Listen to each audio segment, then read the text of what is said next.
Saya mau izin dulu minta maaf ke Otto Hasibuan. Kalau ada yang terlibat di dalam manipulasi CCTV, kemudian ada orang-orang yang terbukti menghalang-halangi penyidikan, melakukan otopsi, dan orang-orang yang terbukti ada nanti yang menghilangkan barang bukti, maka ya kami minta supaya polisi dengan jujur bisa memprosesnya. Pak Krisna itu sudah naik pitam. Karena sebetulnya sudah P21, sebenarnya kepolisian udah nggak ikut campur Pak Otto.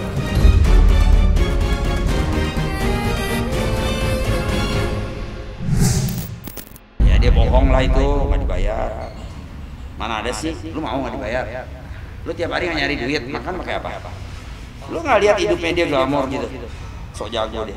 Jawabannya simpel, dia kan lawyernya Jessica, udah pasti ngomong begitulah. Aduh, capek deh.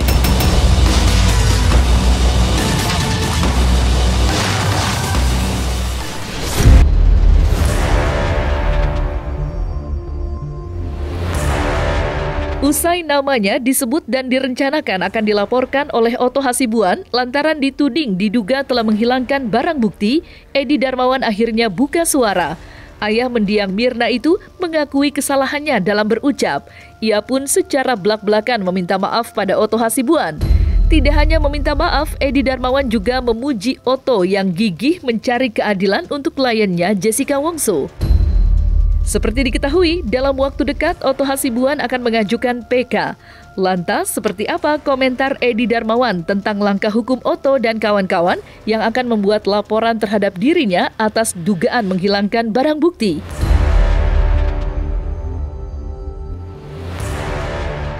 Pertama, saya mau izin dulu minta maaf ke Otto Hasibuan.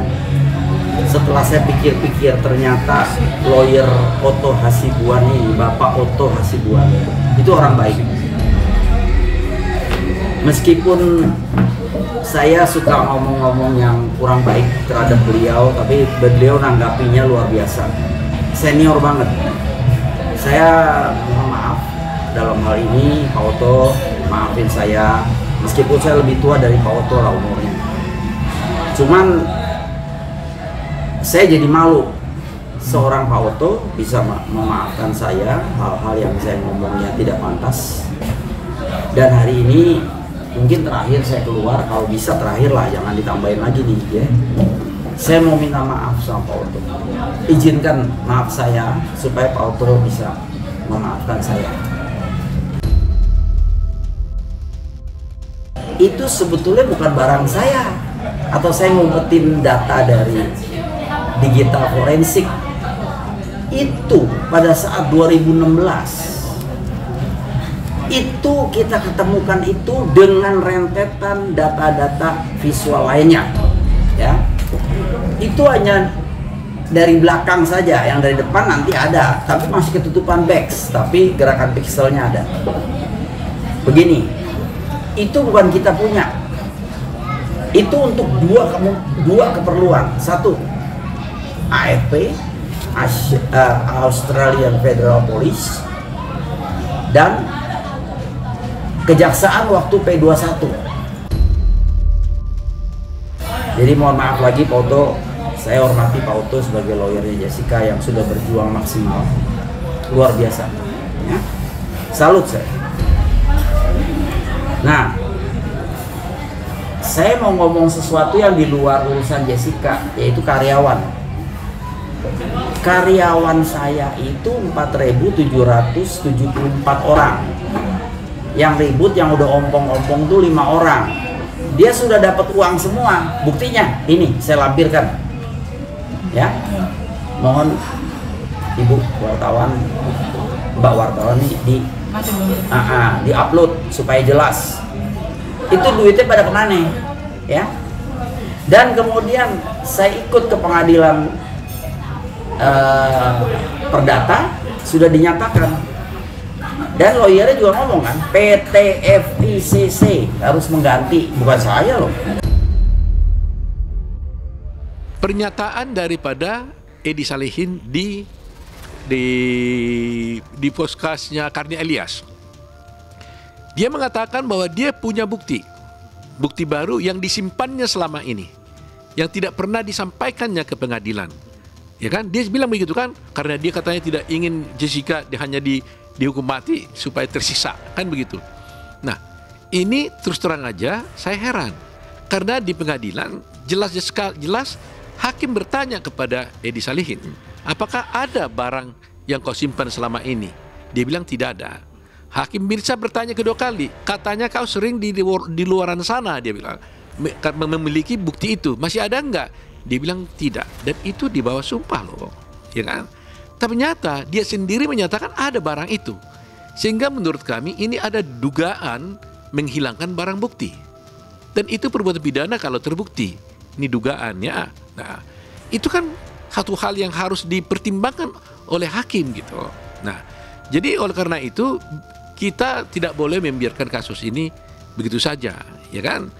Banyak sekali pelanggaran-pelanggaran, kejanggalan-kejanggalan yang terjadi di sana. Ya, Pak Oto, saya kagum lah sama Pak Oto ya, bisa membuat acara seperti itu, berdoa bersama. Saya ucapin selamat, semoga Pak Oto bisa dapat jalan ya ke PK. Tapi saya rasa sih udah nggak ada jalan, karena itu sudah inkrah. Yang terakhir sampai Hakim Agung itu Artijo Alkosta, itu benar-benar dia membaca dengan sangat simpel, dengan disaksikan Kapolri waktu itu. Gebrakan Oto Hasibuan memang mengejutkan. Bagaimana tidak, ia dan tim kuasa hukum lainnya tidak hanya berencana melaporkan Edi Darmawan, namun juga para hakim ke Komisi Yudisial. Hal ini lantaran beberapa keputusan yang dibuat atas kasus kopi sianida pada tahun 2016 silam dinilai penuh kejanggalan. Sebelumnya, Oto juga membeberkan berbagai kejanggalan yang membuat dirinya akhirnya mengambil keputusan untuk menempuh jalur hukum. Lantas, benarkah langkah ini baru ditempuh Oto lantaran saat ini baru mendapat barang bukti atas penyelewengan jabatan yang dilakukan oleh beberapa oknum hakim dengan para oknum petinggi kepolisian? Pak Krisnamukti itu marah besar. Dia dibilang datang ke rumah duka itu mengatakan bahwa dia tahu ini Mirna diracun gitu. Ya saya serba salah kesono. Pak Oto saya hormati sebagai lawyer. Di sini Pak Krisnamukti sebagai Kepolisian Republik Indonesia yang menangani kasus ini. Jadi saya serba salah mau jelasin sama Pak Oto. Kalau bisa saya cegah, saya cegah. Pak Krisna itu sudah naik pitam. Karena sebetulnya sudah P21 sebenarnya kepolisian udah nggak ikut campur Pak Oto. Ya. P21 selesai, nah baru kejaksaan sama Pak Hakim. Begini, masalah Pak Oto bilang begitu itu nggak ada Pak Oto. Dia datang dengan baik-baik bilang, ini kenapa anak lu? Dia juga nggak tahu, saya nggak tahu, dia nggak tahu. Saya juga nggak kepikir kalau Jessica itu berbuat jahat, ya. Karena dia ada kelainan Pak Oto. Saya kasih tahu aja itu. Saya nanti kalau panjang lebar Pak Oto nanti kesel ngomong lagi, marah ke saya lagi, saya jadi nggak enak. Saya merasa dosa sama Pak Oto. Jadi memang dia begitu. Jadi kita tahu lah ya. Nah, kalau bisa saya cegah Pak Krisnamukti tidak menuntut di Krimsus, saya akan coba ya. Saya mau memohon kepada dia untuk tidak diperkarakan ini karena saya sudah tanda tangan nih. Jadi panjang urusannya, ya. Sebelum PK kami lakukan, nah ini paling penting, kami akan melakukan rangkaian-rangkaian upaya hukum. Upaya hukum pertama adalah untuk membuat laporan kepada salah seorang hakim, ya tentu saya nggak boleh sebutkan namanya, ya untuk hari Senin kita akan jalankan itu di Komisi Yudisial. Setelah itu kita juga akan melaporkan orang ya yang kami duga menghilangkan barang bukti. Ya. Kemudian setelah itu minggu berikutnya kami juga akan melaporkan orang yang kami duga merekayasa CCTV. Selanjutnya kami juga akan melakukan tindakan untuk melaporkan orang yang yang diduga menghalang-halangi dilakukannya otopsi. Itulah rangkaian-rangkaian upaya hukum yang akan kami lakukan. Setelah itu kami akan memilih waktu yang tepat kapan kami akan mengajukan PK, apakah di tengah-tengahnya, apakah di akhirnya. Tetapi dengan ini kami tidak mau mempermalukan institusi penegak hukum, tetapi saya justru sebaliknya minta institusi penegak hukum, kepolisian, kejaksaan, dan siapapun, jangan gara-gara ada oknum, umpamanya nanti kalau terbukti ada yang berbuat, itu jangan institusi melindungi, tapi harus justru membereskan ini supaya nama institusi jadi bersih, ya kan? Apalagi saya tahu betul Pak Kapolri ini kan orangnya yang selama ini clear kan orangnya kan. Jadi saya berharap beliau dapat mentuntaskan masalah ini supaya jangan sampai ini jadi cacat seumur hidup, ya, jadi dark number nanti dalam peradilan kita gitu. Jadi kalau kami nanti melakukan upaya pelaporan, saya bermohon kepada Polri dan penegak hukum lain agar betul-betul membuka kasus ini dengan sebenar-benarnya. Kalau memang laporan kami tidak benar, silakan. Tapi kalau silakan dihentikan. Tapi kalau laporan kami ini benar, tolong supaya ini proses secara transparan, terbuka. Karena ini sudah menjadi konsumsi umum, konsumsi publik, bukan lagi Indonesia tapi udah luar negeri.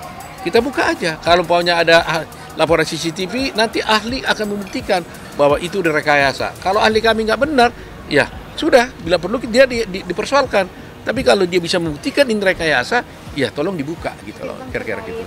Karena ternyata keadilan itu tidak dapat didapatkan dengan sendirinya. Dan keadilan itu tidak turun dari langit, tapi harus diperjuangkan dan direbut. Selain nama Edi Darmawan dan para hakim yang akan dilaporkan Otto Hasibuan dalam waktu dekat ini, siapa sangka nama Profesor Edward Omar Syarif Hiraij atau yang kerap disapa Profesor Edi juga sempat akan dilaporkan oleh Otto. Namun, rencananya itu urung dilakukan sebelum akhirnya KPK menetapkan Profesor Edi sebagai tersangka. Diketahui Profesor Edi sempat terlibat dalam persidangan kopi sianida sebagai saksi ahli, dan kesaksian Profesor Edi saat itu dinilai penuh kontroversi hingga banyak diperdebatkan oleh sejumlah warganet. Tidak itu saja, sejak viralnya film Ice Cold Coffee and Murder, Edi juga kerap hadir di berbagai podcast dengan pernyataan yang kerap mengundang perdebatan. Lantas, benarkah hal ini yang juga mempengaruhi sikap Edi Darmawan Salihin terhadap perjuangan Otto dan kawan-kawan dalam mengungkapkan kebenaran dalam kasus kopi sianida? Profesor Edi, saya kenal juga enggak. Dia bantu jaksa karena dia kan kejaksaan, wakil jaksa agung ya, kalau nggak salah ya. Nah, dari UGM lagi. Dia kesel. Kenapa? Mungkin ngelihat ini kasus kok berlarut-larut gitu loh, padahal sudah 7 tahun yang lalu dibawa-bawa lagi gitu. Jadi ya itu urusannya Pak Edi Edward ya. Saya nggak kenal sama beliau. Saya terima kasih, iya, karena dia sudah banyak bantu kan ya ngomongin. Ya tapi ngomongnya salah-salah juga itu yang Pak Otto tangkep tuh ya. Jadi ya maafin lah dia Pak Otto. Ya mungkin ada beberapa hal nggak tahu kan, dia nggak ngikutin. Kalau saya kan bapaknya tahu, ngikutin, nempel terus sama kasus ini. Lanjut. Teman-teman mendesak saya untuk itu, tapi saya bilang tunggu dulu lah gitu. Kita lihat. Ya mungkin salah satu juga itu, tapi waktu itu juga saya berpikir ya, apakah seorang sahabat juga harus saya laporkan? Tetapi apakah juga saya karena sahabat keadilan tidak saya tegakkan? Kadang-kadang gitu juga kan. Nyata dia menyatakan yang tidak benar kan. Dia bilang 3 hari Jessica udah ini dan sebagainya. Dia bilang juga ada musafat yang melakukan otopsi. Padahal musafat itu kita nggak tahu siapa dia di dalam kasus ini. Ya sangat kejam juga lah sebenarnya apa yang dilakukan terhadap Jessica menurut saya ya. Sangat tragis. Tapi ya saya seperti katakan bahwa kalau saya tidak bisa bantu teman ya minimal saya jangan ikut mukulin dia lah gitu lah. Soal dia bagaimana Anda tanya karma, itu bukan warna saya. Waduh, saya nggak berani bicara karma ya. Sebagai seorang ahli, tapi di podcast dia tidak bertindak sebagai seorang ahli pidana lagi. Dia sudah seakan-akan mewakili sebagai jaksa gitu loh. Bahkan bayangkan aja pledoi kita pun di duplik pun dia persoalkan, dia komentari, CCTV pun dikomentari, otopsi pun dikomentari, dan kebetulan salah pula gitu loh, salah pula. Bayangkanlah dia bisa mengatakan 3 hari sebelumnya Jessica katanya sudah datang memotret keadaan untuk merencanakan pembunuhan. Ini kan luar biasa kejinya sebenarnya fitnahnya dia ini.